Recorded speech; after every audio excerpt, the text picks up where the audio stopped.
はい、皆さんこんにちは。今日はゲームについて話そうかなと思います。任天堂スイッチ2がもうすぐ発売されますね。今回は N2 の語彙、漢字を中心に使ってみます。ゲーム好きな人も特に興味のない人も日本語の勉強だと思ってぜひ最後まで聞いてみてください。最後に語彙の解説をしていきます。ゲームは娯楽の一つとして世界中多くの人に親しまれていますよね。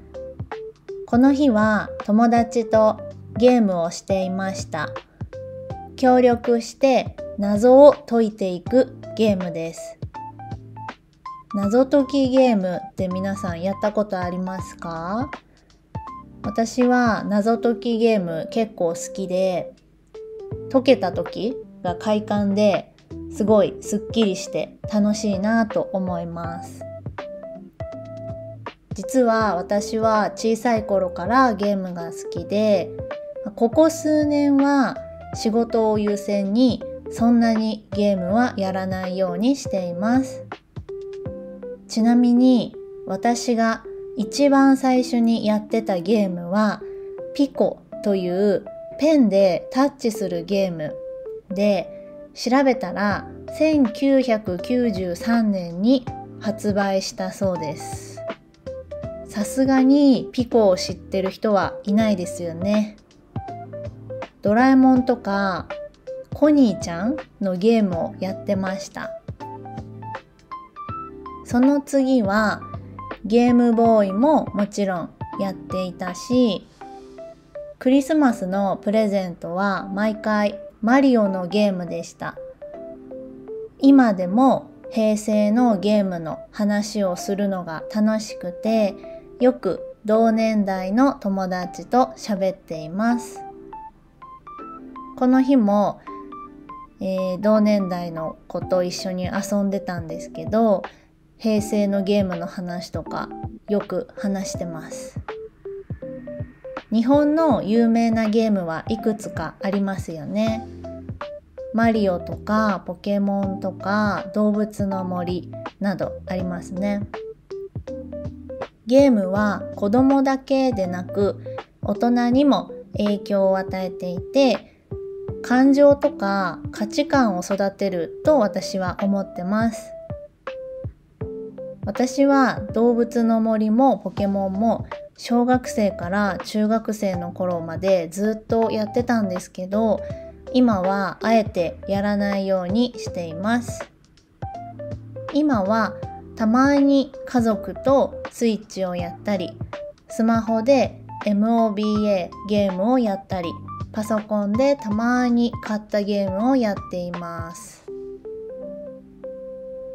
ここで MOBA が大好きな私がずっと思ってる、なんでゲーム大国のこの日本で MOBA が流行らないのか考えを述べてもいいですか？ MOBA っていうのは2つのチームに分かれて相手の拠点、相手の家を破壊するゲームなんですけど、皆さん知ってますかね？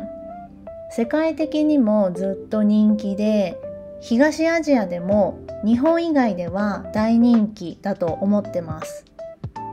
もちろん日本でも多くの人がやっているんですけど、世界と比べると全然流行ってないと思います。私が思うに、自分の意見を強く言えない日本人には向いてないだと思います。味方に暴言を言ったり、何が何でも勝つっていうゲームのスタイルは私も結構怖いと感じることは何度もありました。あとは日本では PC ゲームの文化があんまりなく、ゲームはゲーム機でやるものと思ってる人は多いと思います。ゲームのコントローラーに慣れているので、キーボードで操作するのは難しそうと感じるのかもしれません。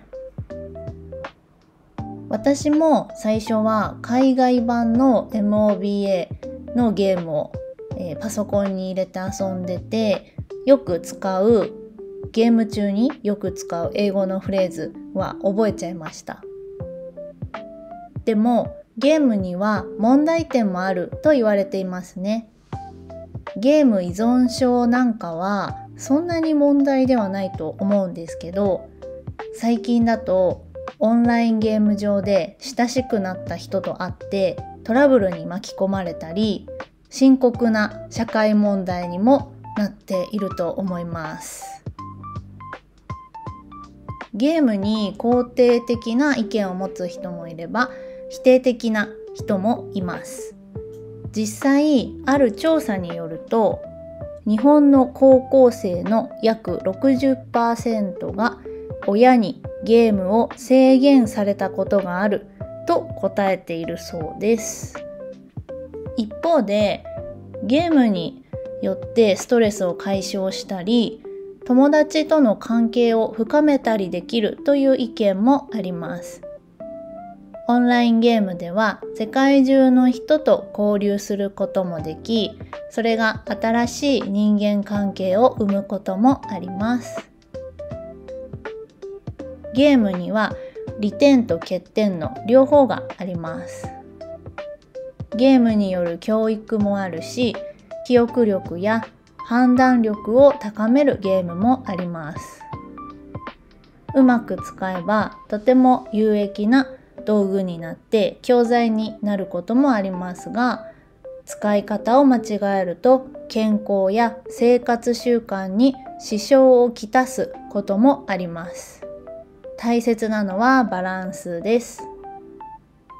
e スポーツが公式な競技として認められるようになったことや、ゲーム会社が教育分野に参入したりなど、ゲーム業界も進化して、この業界は面白いなって思います。最近ゲームを仕事にする人もどんどん増えてますよね。ゲーム会社に勤めるだけじゃなくて、個人でゲームを実況したり解説したり、その人たちはゲームをプレイすることでお金を得るだけではなく、イベントに出演したり商品を宣伝したりしてお金を得ていますね。昔はゲームばっかりしていても将来に役立たない、無駄と言われることが多かったですが、今ではそんなことはなくなってきました。ゲームはますます複雑で高度になっていて、本当に中毒性が高いなと思います。毎週のように面白そうなゲームは登場するし、ハマると時間が解けます。これからもゲームはほどほどやるようにして、ハマりすぎないように気をつけたいと思います。皆さんも好きなゲームとかおすすめのゲームあったらぜひ教えてください。はい、では以上です。この後語彙の解説をしていきます。はい、では次からそれぞれの語彙の意味を解説していきます。娯楽。娯楽は人の心を楽しませることです。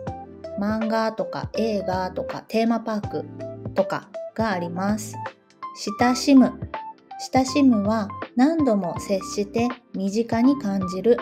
つまり仲良くなるということですね。謎。謎は物事がはっきりわからないこと。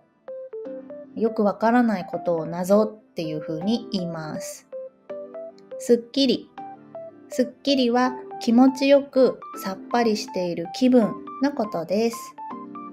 ちなみにはついでに言うととか、後から情報を追加するときに使います。同年代。同年代は同じくらいの年です。あえてはやりにくいことをやる、無理に、わざわざという意味があります。述べる述べるは考えや意見などを言うことです。破壊は壊すことです。暴言は悪口ですね。悪口よりちょっとレベルが高いぐらいの悪い言葉を暴言と言います。影響は物事の力が他のものにまで行くことです。感情は気持ちのことです。価値観は自分が大切にしていることです。依存症はないと生きていけないという症状ですね。人に依存したり、最近だとスマートフォン依存症とかそういうふうに言いますね。深刻は重要という意味なんですけども、悪化している時に使う。悪い時、ネガティブな時に結構使います。肯定的は、同意する、認めるという意味です。否定的は肯定的の反対、同意しない、認めない、ノーということですね。制限は限界を作ることです。解消は消す、終わりにする。ストレス解消とか、ストレスを消すことを、ストレス解消っていうふうに言います。交流は意味としてはコミュニケーションを持つという意味なんですけども、人間と関わっていくとか他の人と関わっていくことを交流と言います。人間関係はそのまま人間同士の関係のことを人間関係と言います。利点は良い点です。メリット。欠点は悪い点、デメリットですね。教育とは教えて育てることという意味です。学習をさせるための活動、学校とか塾とかね、そういうのは教育ですね。